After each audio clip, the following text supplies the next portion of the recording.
Assalamualaikum warahmatullahi wabarakatuh. Bertemu lagi dengan saya Chandra Adi Jatmiko dan kali ini saya akan membahas lab activity pada 17.2.6 yaitu attacking MySQL database. Ya, di lab ini kita akan melihat file TCP/IP dari serangan sebelumnya terhadap database SQL. Di sini terdapat 6 objektif. Yang pertama itu open Wireshark and load the PCIP file. Yang kedua view the SQL injection attack. Yang ketiga the SQL injection attack continues. Yang keempat the SQL injection attack provide system information. Yang kelima the SQL injection attack table information. Dan yang terakhir the SQL injection attack concludes. Ya, background. SQL injection attack allow malicious hacker to type SQL statement in a website and receive a response from the database. This allow attackers to tamper with current data in the database of identities and miscellaneous mischief. Ya, seperti biasa, require the source-nya Keber Observation Virtual Machine. Nah, langsung saja ke instruction. Di sini kita akan menggunakan Wireshark. Ya, di sini kita klik. Ya, bagian pertama open Wireshark and load the PCIP file. Di sini kita klik application. Kemudian CyberOps, lalu Wireshark.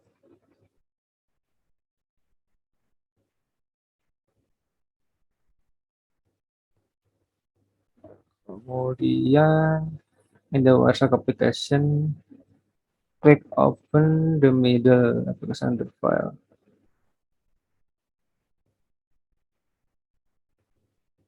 Nah, selanjutnya kita klik file, kemudian open. Nah, kemudian kita buka folder lab.support.file. In the lab support file directory and open the SQL_lab.pcip.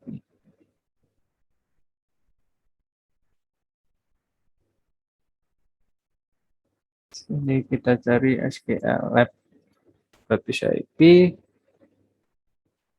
Nah, di sini kita open klik 2 kali. Kemudian the PCIP file open within Wireshark and display the capture network traffic. This capture will extend for 10 minutes for 151 seconds. I read the duration of this SQL injection attack. Ya, sini what are the two IP address involved in this SQL injection attack based on the information display. Di sini pada menit ke 44.1 ya, di sini IP-nya terdapat 10.0.2.4 dan 10.0.2.15. Kemudian masuk ke bagian 2 yaitu view the SQL injection attack. Nah, di step ini kita akan viewing the beginning of an attack. Ya, sini di dalam Wireshark kita klik kanan di bagian baris ke-13. Nah, right click, kemudian follow, kemudian open HTTP string.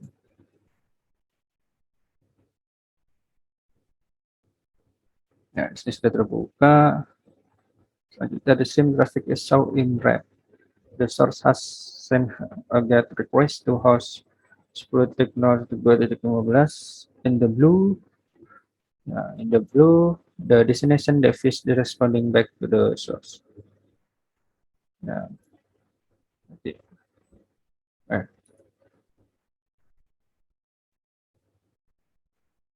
kemudian in the find field enter 1 sama dengan 1. Nah, di kolom find kita masukkan 1 sama dengan 1. Nah, di sini sudah terlihat. Ya, the attacker has entered a query 191 1 equal 1 into a user ID search box on the target 10.0.2.15 to see if the application is vulnerable to SQL injection.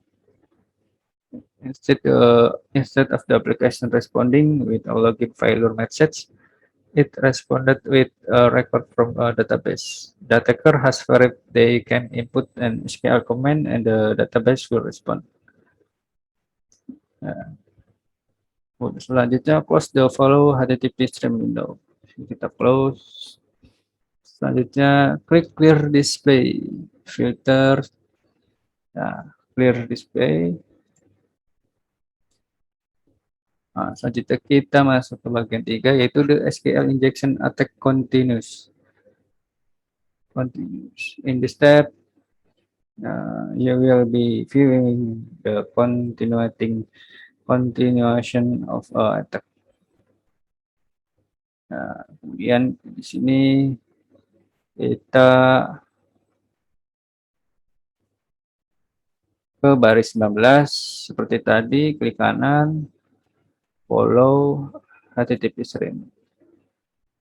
Nah, selanjutnya sama seperti tadi di kolom find kita masukkan satu sama dengan satu.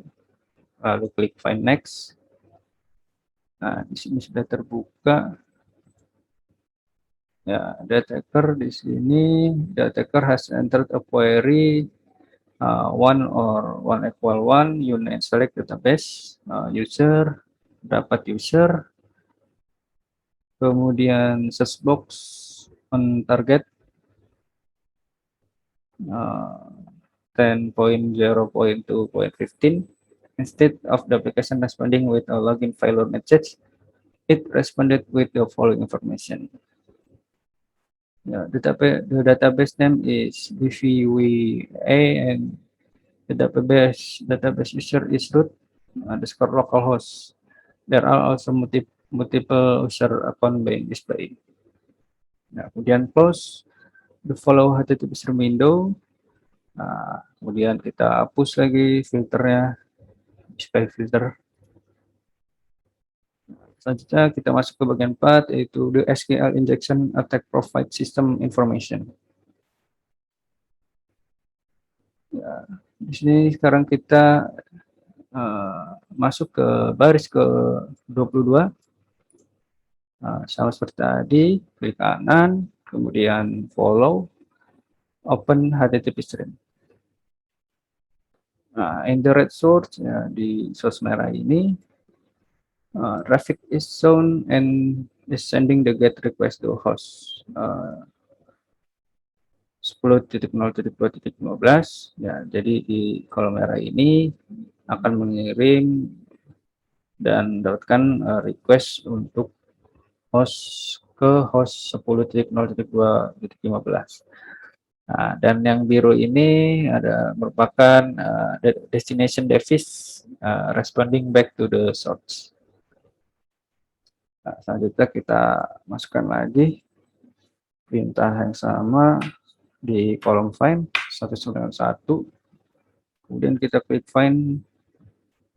Nah, sini kita bisa lihat ya,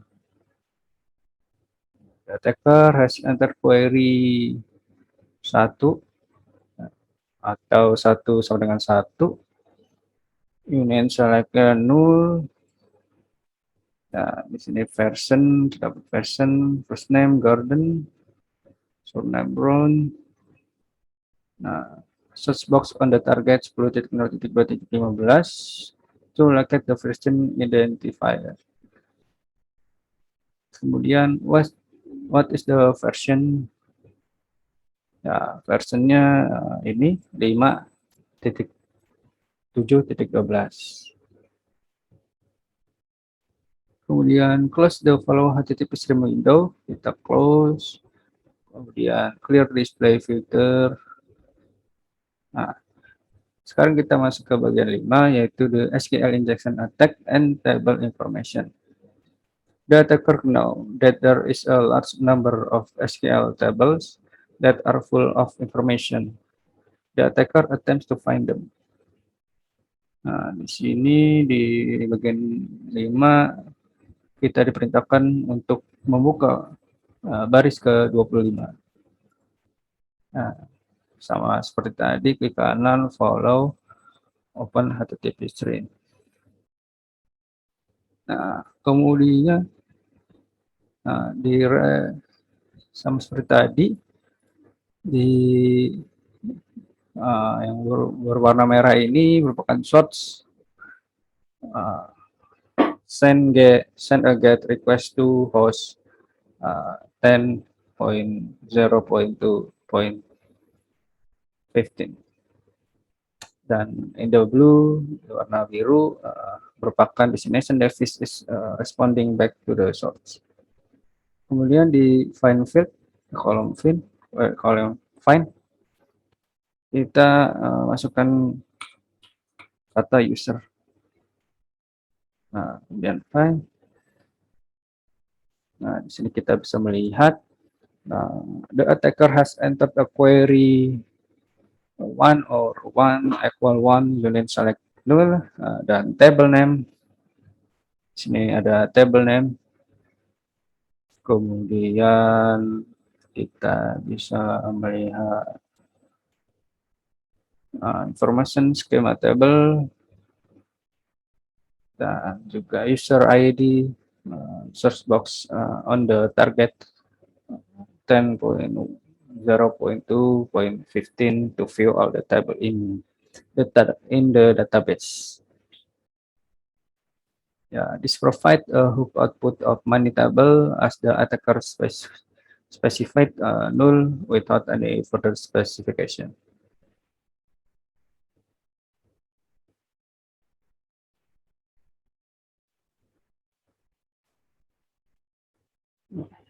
What would the modified command of 1 or 1 equal 1 unit solid null? The database will respond with a much shorter output filter by the occurrence of the word user.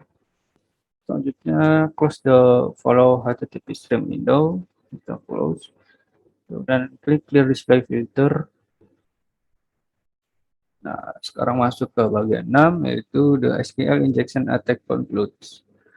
The attack ends with the best price of all password hashes.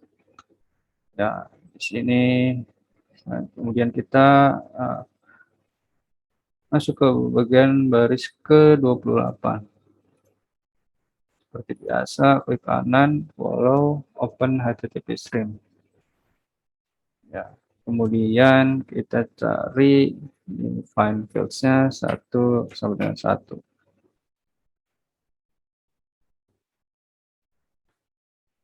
Nah, kemudian the attack has entered the query, bla bla bla. Which user has the password?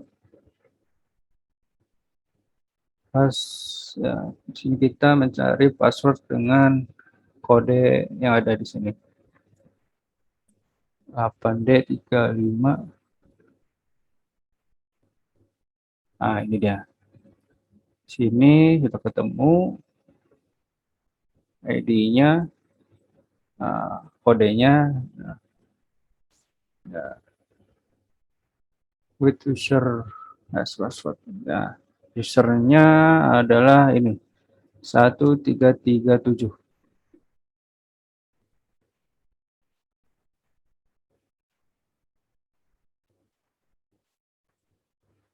Selanjutnya kita akan membuka website ini, crackstation.net.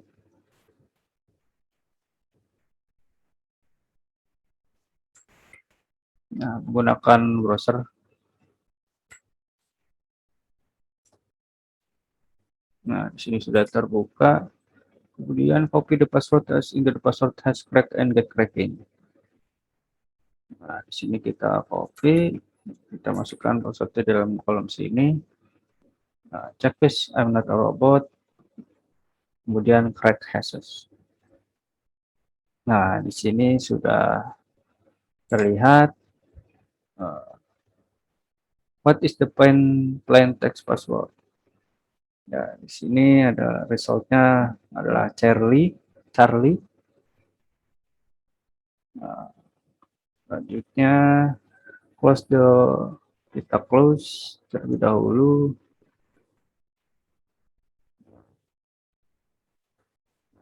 Kemudian reflection question. Ya, di sini what is the risk of having performed is the SQL language.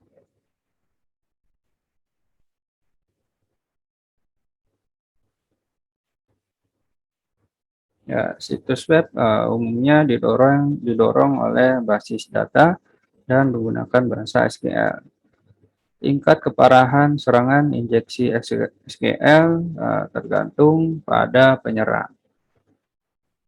Kemudian browse the internet and perform a search on prevent SQL injection attack. What automatic or step that can be taken to prevent SQL injection attack? Nah, di sini kita diperintahkan untuk searching di browser dengan kata kunci prevent SQL injection attack. Langsung saja kita ke Google dan cari what are two methods or step. Ya, di sini ada how to prevent SQL injection attack. Nah, di sini terdapat metode atau teknik input validation, kemudian parameters queries, store procedure, escaping, avoiding administrative privilege, web application firewall, dan SQL injection protection conclusion. Ya,